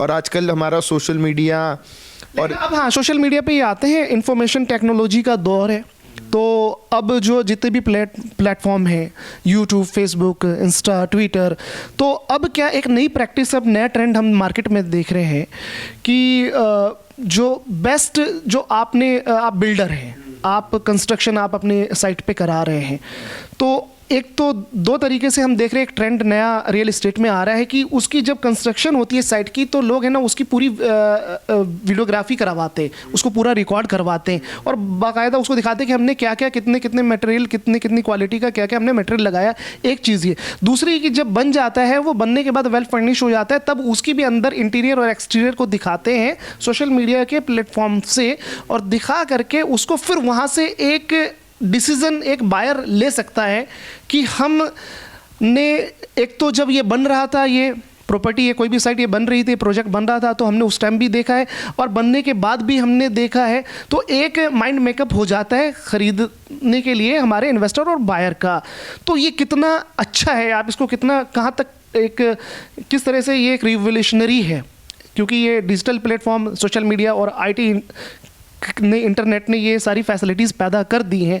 तो क्रांति है ये इस इंडस्ट्री के लिए, रिवोल्यूशन है, क्या कहना है इस पे? बिल्कुल क्रांति है। देखिए, अगर हम भी ये सोचते हैं कि जो काम हम एक डिस्ट्रिक्ट में रिस्ट्रिक्ट होकर कर रहे हैं, हम अपना काम दुनिया के आगे लेकर आएँ, सबको पता लगे, हमारा काम ट्रांसपेरेंट हो जाए, हम जितना उसको ज़्यादा हो सके रिकॉर्ड करते हैं, किस तरह का मटेरियल लगा रहे हैं हम सब रिकॉर्ड करते हैं, सब चीज़ लोगों को दिखाते भी हैं। लेकिन फिर भी मैं एक बात आपको कहूँगा कि जो 1 साल मकान बनाने में लगता है, उसको आप 1 वीडियो, 2 वीडियो, 10 वीडियो देख के नहीं अंदाज़ा, एक सिर्फ रफ आइडिया हो सकता है, आपको कहीं ना कहीं बिल्कुल आप एक ये बात आप सही कह रहे हैं कि जब एक मकान बनता है तो 1 साल का टाइम लगता है। लेकिन फिर भी सर, जो सबसे बड़ी चीज़ है, आप हर पूरे बिल्डिंग को तो बनते वक्त पूरा रिकॉर्ड नहीं कर सकते हैं। जर्नली क्या है कि फाउंडेशन हो गई, दीवारें खड़ी हो रही है और लेंटर डल रहा है, ये सबसे बिल्डिंग की, किसी भी मकान की मजबूत चीज़ होती है। तो ये तो दिखनी भी चाहिए, और पूरा तो दिखा भी नहीं सकते। जी, नहीं दिखा सकते। कहीं ना कहीं बिल्डर की रेपुटेशन वेरी करती है।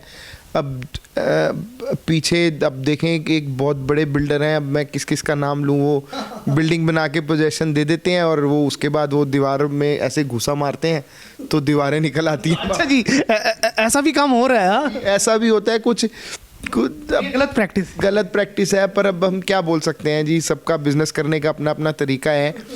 हम तो ये कहते हैं जितना ट्रांसपेरेंसी हो, आप जितना लोगों से रिव्यू ले सकें उस पर्सन से रिव्यू लें जिसका प्रॉपर्टी से कोई रिलेशन ना हो। ऐसे ही खुद घूमें, खुद एक मार्केट का सर्वे करें।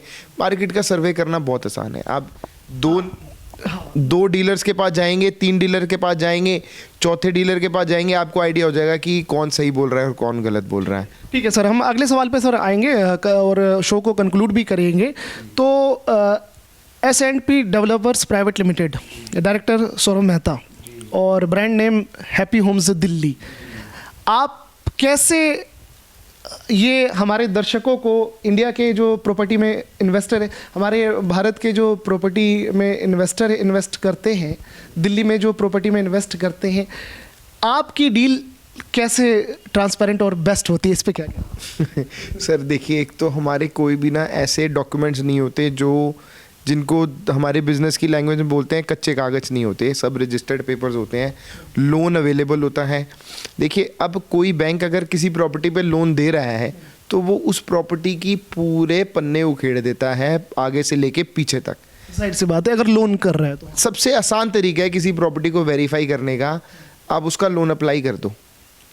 अगर तो बिल्डर कुछ नानुकुर करता है तो इसका मतलब उसके कागजों में कहीं ना कहीं कोई कमी है।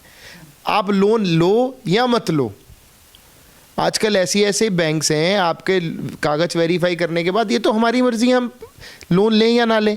आप मना से बात है, बिल्कुल लेना मुझे लोन। अगर लोन सैंक्शन हो जाता है इसका मतलब प्रॉपर्टी में पेपर्स को लेके कोई प्रॉब्लम नहीं है। पहली सबसे इंपॉर्टेंट चीज़ जो है, जो सबसे मेजर इशू आता है, आप क्वालिटी भी चेक कर सकते हो, आप बिल्डर की रेपुटेशन भी चेक कर सकते हो, लेकिन जो पेपर्स होते हैं ना उसकी नॉलेज नहीं होती। उसकी नॉलेज के लिए आपको किसी ना किसी पे रिलाई करना पड़ता है। मान लीजिए अगर मुझे घर लेना है तो आप क्या जी, हमने टोकन अमाउंट दे दिया 50,000, सर आप प्रॉपर्टी की चेन दे दो। चेन लेकर हम किसी डॉक्यूमेंट राइटर के पास जाते हैं, किसी एडवोकेट के पास जाते हैं। अब अगर उसने हमको बोला कि हाँ डॉक्यूमेंट ओके हैं, तो इसका मतलब नहीं कि वो ठीक बोल रहा है या वो गलती नहीं कर सकता। जनरली प्रैक्टिस में तो ऐसा ही होता है कि किसी भी जब मकान को हम खरीदते हैं तो उसकी चैन या प्रॉपर्टी के कागज़ जो पहले कितनी बार वो बिका है या ख़रीदा बेचा गया है, लेकर के हम वेरीफाई कराने के लिए हम जो प्रॉपर्टी से रिलेटेड एडवोकेट होते हैं उन्हीं के पास जाते हैं। तो उनके कहने के बाद, चेक करने के बाद ट्रस्ट एक बिल्ड होता है कि हाँ जी ये प्रॉपर्टी सही होगी। क्या इसमें भी दिक्कत आ सकती है क्या? बिल्कुल आ सकती है। अगर आप वही लीगल पहलू से हम अगर मैं आपको यही बोलूं कि अगर आप कच्चे कागजों पे डील करते हैं, 500 रुपये की फाइल बन जाती है। जीपीए जो कि इलीगल है दिल्ली में, जीपीए पे प्रॉपर्टी खरीदना, नोटरी वगैरह। जैसे दिल्ली में बहुत सारे जो स्लम कॉलोनीज़ हैं या कच्ची कॉलोनीज़ हैं या आपकी HG कैटेगरी की कॉलोनीज़ है, तो वहाँ पे जीपीए ही मोस्टली चलती है, मैक्सिमम चलती है। लेकिन बहुत सारी ABCD का इलाका है, वहाँ पे सेल डीड वगैरह रजिस्टर्ड होती है सब रजिस्ट्रार में। तो ये जो डिफरेंसेस हैं इसको कैसे आप पाटेंगे, इस पे क्या कहना है? कागज़ों के बारे पे आप कैसे रोशनी डालेंगे? देखिए, बेस्ट से बेस्ट थोड़ा सा मैं इसमें अपने सरकारों को उनको कहूँगा थोड़ा सा ध्यान देने की ज़रूरत है कि अगर एक एरिया में लोग आके रहना शुरू हो गए तो उसके ऊपर इतना टाइम लग जाता है, उस कॉलोनी के कागज नोटरी से रजिस्ट्रार में आने में इतना टाइम लग जाता है कि उसके बीच में कितने लोगों का घर उजड़ जाता है। एक प्रॉपर्टी एक कागज पे 10 लोगों को बेच के और बेचने वाला गायब हो जाता है। डीलिंग कैश की होती है, ना कोई कैश का लेन देन का। आप कोर्ट जाएंगे तो कोर्ट कहेगी कि आपने कैश लिया, कैश के लेन देन का क्या प्रूफ है? कोई प्रूफ नहीं होता है, प्रूफ नहीं कर पाएंगे। आप साबित करते रहिए कि साइन असली है नकली है, पता लगेगा जब तक कोर्ट में आपका नंबर आया 15 साल 20 साल बीत के, पैसा भी खराब हो गया और प्रॉपर्टी भी हाथ से चली गई। इस तरह की भी दिक्कतें आती हैं सर। इसीलिए आती है कि कच्ची कॉलोनी में लोग, मैंने आपको क्या बोला कि 20 लाख का मैं फ्लैट नहीं लूँगा, 25 लाख का जाके प्लॉट ले लूँगा, 1 मंजिल बना लूँगा, ऊपर की 3 मंजिल किराए पे दे दूँगा। भाई साहब कोई चीज़ सस्ती है तो उसका कोई कारण है, किसी चीज़ का कोई प्राइस है तो उसका कारण है। कॉन्ट्रैक्टर 3 लाख ले रहा है तो उसका एक कारण है, कॉन्ट्रैक्टर 5 लाख उसी काम के ले रहा है तो उसका एक कारण है। तो मैं फिर यही कहूँगा, कच्चा प्रॉपर्टी में कच्ची डीलिंग, कैश डीलिंग बिल्कुल ना करें। कोशिश करें बैंक के थ्रू ट्रांजैक्शन हो, एग्रीमेंट टू सेल रजिस्टर कराएं। स्टार्टिंग में जो आप बयाना देते हैं उसको वाइट में दें हमेशा, कभी भी कैश में बयाना ना दें, बैंक टू बैंक ट्रांसफ़र दें। उसमें आपको बैंक आपकी गवाही देता है कि ये पेमेंट की ट्रांजैक्शन हुई है, आपको मालूम रहता है कि आपने क्या ख़रीदा है। रजिस्टर्ड प्रॉपर्टी होती है, चेन कंप्लीट होती है। फिर अगर आप लोन अप्लाई कर दें और लोन वेरीफाई कर, लोन की बैंक की बॉडी आपको वेरीफाई कर देती है, नॉर्मल नॉमिनल से फाइल चार्जेस लगते हैं 3-4-5 हज़ार रुपये, अलग अलग डिपेंड करता है। तो वो नॉमिनल से उसमें सारी वो हिस्ट्री प्रॉपर्टी की, कहाँ से कैसे चेन में कोई कमी है नहीं है, वो सब वेरीफाई हो जाती है। बड़ा अच्छा तरीका है, आपको लोन की ज़रूरत नहीं है, आप मत लो लोन। और वैसे तो आजकल 90% प्रॉपर्टीज़ लोन पे ही बिकती हैं, तो उसमें अगर किसी प्रॉपर्टी पे लोन अवेलेबल है तो मैं नहीं समझता उसके कागजों में कोई प्रॉब्लम होगी। अच्छा, ये एक बेस्ट आपका सजेशन है जो भी हमारे जो दर्शक हैं और प्रॉपर्टी में इन्वेस्टमेंट करते हैं या करना चाहते हैं, कि एक तो ये तरीका निकला है कि आप कोई भी प्रॉपर्टी ले रहे हैं तो उसके लोन आप अप्लाई कर दें और वो सारा अपने आप वो बैंक वेरीफाई कर लेता है।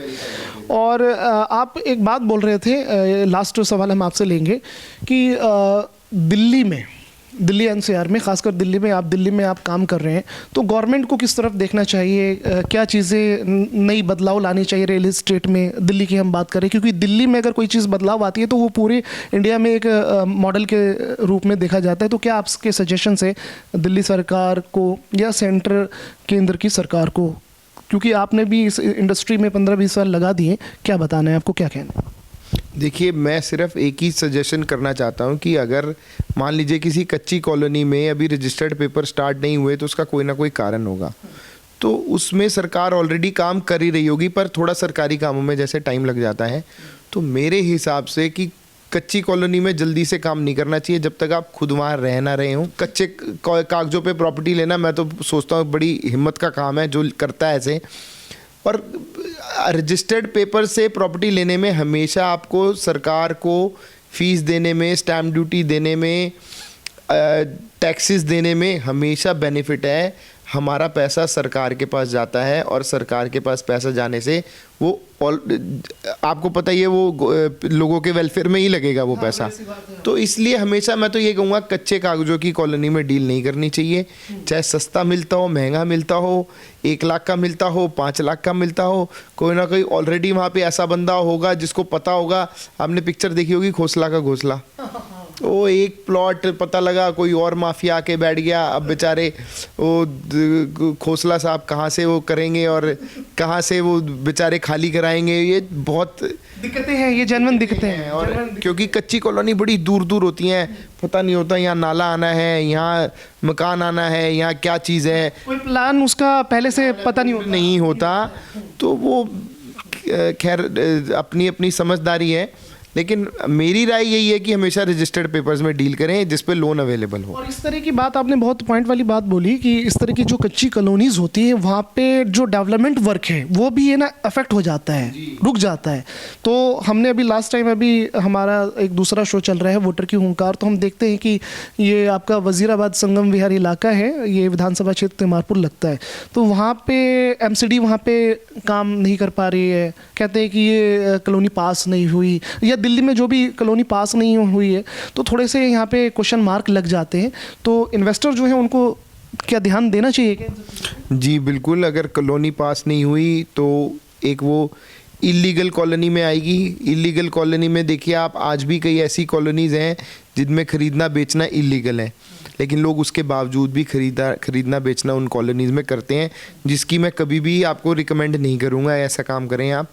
जो अप्रूव्ड कॉलोनीज़ हैं, जो महंगा रोए बार बार, सस्ता रोए एक बार, प्रॉपर्टी लेनी है एक ही बार लेनी है, अच्छी तरह से देख के परख के, इमोशनल ना होकर, दिमाग यूज़ करके अच्छी तरह से एरिया को सर्वे करके उसके बाद ही फाइनल करें। ठीक है, सर एक बात और कि कागज़ जो है, जो सेल डीड हमारी जो कागज़ बनती हैं, जो सब रजिस्ट्रार ऑफिस होते हैं दिल्ली में, सब रजिस्ट्रार ऑफिस में कागज़ वगैरह रजिस्टर्ड होते हैं, तो जिस प्रॉपर्टी पे सब रजिस्ट्रार के ऑफिस में कागज़ बन गए, सेल डीड रजिस्टर्ड हो गई, तो 100% वो प्रॉपर्टी साफ़ होती है, सुथरी होती है, कोई उस पर दिक्कत वाली बात नहीं है? क्या कहना है सर? देखिए, कोई भी चीज़ 100% इस दुनिया में नहीं होती। कहीं ना कहीं ह्यूमन एरर का, मैंने आपको पहले भी बताया, चांस होता है। उसका सबसे बढ़िया तरीका है हम किसी ऐसी एंटिटी से वेरीफाई करा दें कि जिसके पास एरर की कम से कम गुंजाइश हो। अगर बैंक वेरीफाई करके दे रहा है एक प्रॉपर्टी को, या कोई एनबीएफसी वेरीफाई करके दे रही है, तो उसमें जल्दी से कोई चांस आपको प्रॉब्लम आने का नहीं होता। नहीं आएगा कि बैंक या एनबीएफसी से जिससे आप लोन लेते हैं तो वो वेरीफाई करते हैं, लेकिन फिर भी एक यहाँ पे एक अहम बात ये निकलती है कि अगर हमारी प्रॉपर्टी हम किसी भी इलाके में हम डील कर रहे हैं या ले रहे हैं, तो उसके कागज़ अगर सब रजिस्ट्रार ऑफिस में रजिस्टर्ड हो रहे हैं, तो एक थोड़ी सी तसल्ली आ जाती है कि यहाँ पे सब रजिस्ट्रार ऑफिस भी है ना, उस इलाके को उनके लिस्ट में तो होगा कि ये इलाका गलत तो नहीं होगा, तभी वो रजिस्टर्ड करेंगे, वरना तो फिर सरकार के महकमे पे, डिपार्टमेंट पे भी सवाल। सब रजिस्ट्रार ऑफिस में आपकी फ़ोटो खिंचती है, सब रजिस्ट्रार विटनेस होते हैं, उनके सामने सारी सेल डीड एग्जीक्यूट होती है, आपकी पेमेंट वाइट से ट्रांसफ़र होती है, कैश ट्रांजैक्शन होती नहीं है, और बहुत सेफ्टी हो जाती है। 99% आप सेफ हो जाते हैं। 99% सेफ हो जाते हैं। 1% तो हर चीज़ में आप देखें कि वो कहते हैं कि 100% कुछ भी नहीं होता है। और अब आखिर में हमारे जो दर्शक हैं और हमारी जो भारत की जो जनता है और प्रॉपर्टी के इन्वेस्टर हैं, उनको आप क्या सलाह देंगे कि वो कैसे, आप अपने प्रोजेक्ट के बारे में भी थोड़ा बताएं कि कितने प्रोजेक्ट आप चल रहे हैं और वो कैसे इन्वेस्ट कर सकते हैं, ये भी बताएं। देखिए, इन्वेस्ट करना है, दो तरह के हमारे पास लोग आते हैं। एक एक्चुअल कंज्यूमर आता है, एक इन्वेस्टर आता है। वो कहता है मैंने प्रॉपर्टी खरीदी है, इसको रेंट पे दूंगा, कल को मेरी बिटिया की शादी होगी या मेरे बच्चे पढ़ने जाएंगे बाहर, उस टाइम बेच दूंगा और जो एप्रिसिएशन होगा वो मेरे काम आएगा।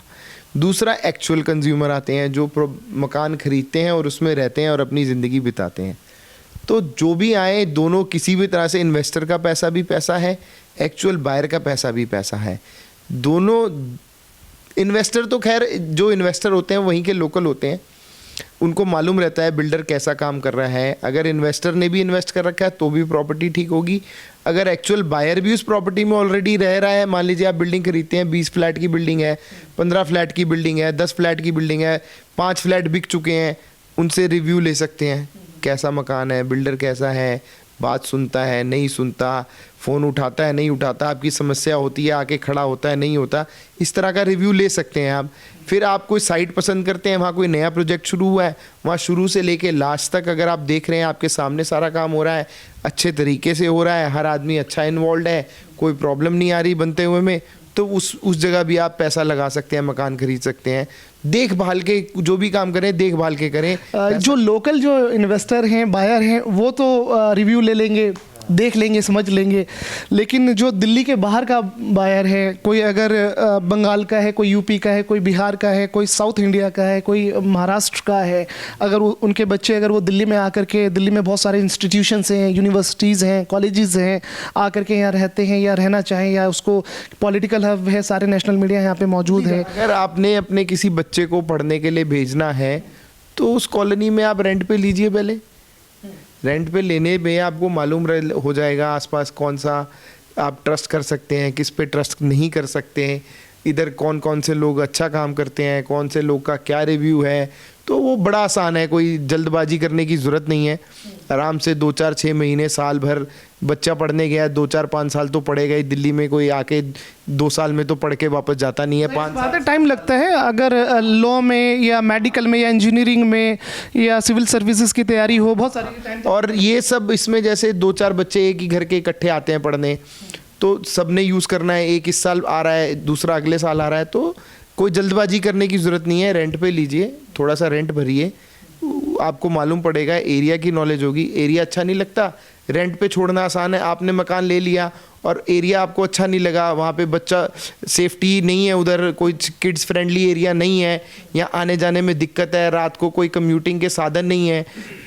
हमारे महिंद्रा पार्क में आप 5 मिनट की दूरी पे मेट्रो स्टेशन है, जीटी रोड 2 मिनट की दूरी पे है, बिल्कुल मेन जीटी रोड की कॉलोनी है, गेटेड सोसाइटी है, चारों तरफ से गेट है, सीसीटीवी कैमरा है, हमारे पुलिस के, हमारे जितने काउंसलर हैं उनके इंतज़ाम बहुत अच्छे हैं, हर जगह लाइटिंग की, रात को सेफ्टिंग की, पुलिस पेट्रोलिंग की कोई समस्या नहीं है। तो इस तरह से एरिया में मालूम पड़ जाता है 2-4 10 दिन में, 15 दिन में। अगर रेंट पे आपको अच्छा नहीं लगा, वो छोड़ के कोई और आप उसमें एरिया में जा सकते हैं। वहाँ ऐसे इस तरह से मकान पसंद करना आसान है।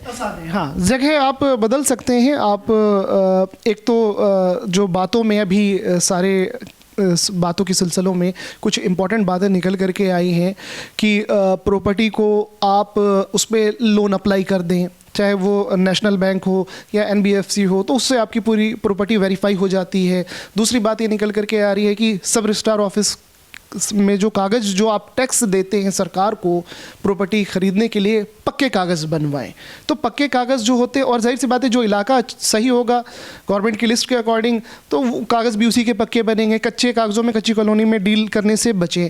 तीसरी जो अहम बात निकल करके आई कि अगर आप दिल्ली से बाहर के हैं, इन्वेस्टर हैं, दिल्ली में अगर आप इन्वेस्ट करते हैं तो आप रेंट पे भी ले सकते हैं। और चौथी सबसे बड़ी बात जो है कि एक ओवरव्यू लेने के लिए तो आपको आज इंफॉर्मेशन टेक्नोलॉजी ने, सोशल मीडिया एक बहुत बड़ा माध्यम बन करके उभरा है। आप एक जर्नल ओवरव्यू आपको पता लग जाता है कि यहाँ पे आसपास में कैसी बिल्डिंग है, गली कैसी है, यहाँ पे नियर बाई ट्रांसपोर्टेशन के साधन कैसे हैं, यहाँ पे police station, near by hospital वगैरह, ये सारी चीज़ें। सर, लास्ट में आप क्या बात कहना चाहेंगे? आखिर में हमारे शो को हम कंक्लूड करेंगे, बिजनेस अड्डा को, क्या आप संदेश देना चाहेंगे हमारे प्रॉपर्टी के इन्वेस्टर को? प्रॉपर्टी में इन्वेस्ट करना कभी भी घाटे का सौदा नहीं है। अगर आप buy right sit tight, property और स्टॉक मार्केट में ये कहावत चलती है, सही चीज़ खरीदें और थोड़ा सा सब्र करके बैठें। आप ये मत सोचें कि आज मैंने कोई चीज़ खरीदी, अगर आप इन्वेस्ट कर रहे हैं तो ये मेरे को 1 साल में ही अच्छा रिटर्न दे दे। आप, जाहिर सी बात है, प्रॉपर्टी में इन्वेस्ट कर रहे हैं तो थोड़ा सा टाइम लगता है। कोई भी चीज़ आपको कमा के तभी देगी जब आप उसको कुछ वक्त देंगे। तो हमेशा सही चीज़ खरीदें, इत्मीनान से खरीदें, ठंडा दिमाग से यूज़ करें। अपना ज़्यादा जितनी बातें सुनेंगे कंफ्यूज हो जाएंगे, कन्फ्यूज़न होके हमेशा गलत डिसीजन होगा। एक दिमाग से चलें। अब हम क्या देखते हैं, कई बार ऐसा कस्टमर आता है, आज मेरी दादी आ रही हैं, आज मेरी बुआ आ रही हैं, आज मेरी चाची आ रही हैं, इतने लोगों का इतना रिव्यू हो जाता है, वो प्रॉपर्टी कभी फाइनल नहीं हो पाती। तो खैर, वो भी सबका अपना अपना, वो भी दिखाना पड़ता है सबको। हाँ, फैमिली मैटर मामला है, तो इसको हम कभी भी ये नहीं कहें, लेकिन इस थोड़ा सा कन्फ्यूजन के चांस बन जाते हैं। तो हमेशा ठंडे दिमाग से डिसाइड करें, इमोशनल ना होकर प्रॉपर्टी खरीदें। प्रॉपर्टी हमेशा एक प्रॉफिटेबल इन्वेस्टमेंट की तरह से मानी जाती है, और प्रॉपर्टी का पैसा जल्दी से कहीं जा भी नहीं सकता, और जब आपको ज़रूरत है तो वो प्रॉपर्टी सबसे जल्दी काम आने वाला एसेट है। और अगर अच्छी प्रॉपर्टी होगी, उसको लिक्विडेट करना बहुत आसान होता है और बहुत अच्छे रिटर्न्स देके जाती है प्रॉपर्टी। हाँ, तो ये हमारा शो था न्यू इंडिया न्यूज़ पर, बिज़नेस अड्डा, और हमारे साथ बात कर रहे थे S&P डेवलपर्स के डायरेक्टर सौरभ मेहता जी। और हम आपको यही कहेंगे कि आप अगर दिल्ली में इन्वेस्टमेंट करना चाहते हैं तो यहाँ पे एशिया की सबसे बड़ी मंडी है आज़ादपुर मंडी, और आज़ादपुर मंडी के पास 2 मेट्रो स्टेशन हैं, एक आदर्श नगर और एक जहांगीरपुरी। तो ये आदर्श नगर और जहांगीरपुरी के बीच में ये महिंद्रा पार्क आता है। तो अगर आपका कभी प्लान हो, और यहाँ से दिल्ली यूनिवर्सिटी बिल्कुल ठीक 8 किलोमीटर, 6 से 8 किलोमीटर के पास में दिल्ली यूनिवर्सिटी भी है, और 20 किलोमीटर पे JNU है, जवाहरलाल नेहरू यूनिवर्सिटी है, और ठीक 25 किलोमीटर पे यहाँ पे ओखला में जामिया मिलिया इस्लामिया, ये 3 बड़ी यूनिवर्सिटी है दिल्ली में। तो आप यहाँ पे आ सकते हैं और यहाँ पे इन्वेस्ट कर सकते हैं। अब हम आपको अगले एपिसोड में दिल्ली में नए बिज़नेस अड्डे पे हम अपने दर्शकों को लेकर जाएंगे, दिखाएंगे, और अलग अलग इंडस्ट्री की खबर हम आपको दिखाएंगे। क्या इनोवेशंस हो रहे हैं, क्या कौन सा स्टार्टअप है, स्टार्टअप के लिए सीड फंड की ज़रूरत है तो हम सीड फंड में इन्वेस्टर से भी आपको मिलवाएंगे, और हम आपको सारी खबर अलग अलग बिज़नेस और बिज़नेस इंडस्ट्री की देते रहेंगे बिज़नेस अड्डा पे। और आप इसी तरह से अपना ख्याल रखिएगा। अभी कोविड का टाइम है, ओमिक्रॉन का वेरिएंट चल रहा है। अपने परिवार के साथ, अपनी फैमिली के साथ सेफ रहिए, सुरक्षित रहिए और जो नियम है उसको फॉलो करिए। मास्क ज़रूर लगाएं और सैनिटाइज़र का यूज़ करें और अपने फैमिली के साथ घर में रहें और सेफ रहें, सुरक्षित रहें। और नए साल की बहुत बहुत बधाई आप सबको, हमारे दर्शकों को बहुत बहुत बधाई सर। आपको भी, आपके दर्शकों को नए साल की बहुत बहुत मुबारक। सबको सब सुरक्षित रहें। थोड़ा कठिन दौर है पर बीत जाएगा और अच्छे दिन भी आएंगे। अच्छे दिन भी आएंगे। तो हम अपने शो को समाप्त करेंगे। न्यू इंडिया न्यूज़ पर आप देख रहे थे बिजनेस अड्डा।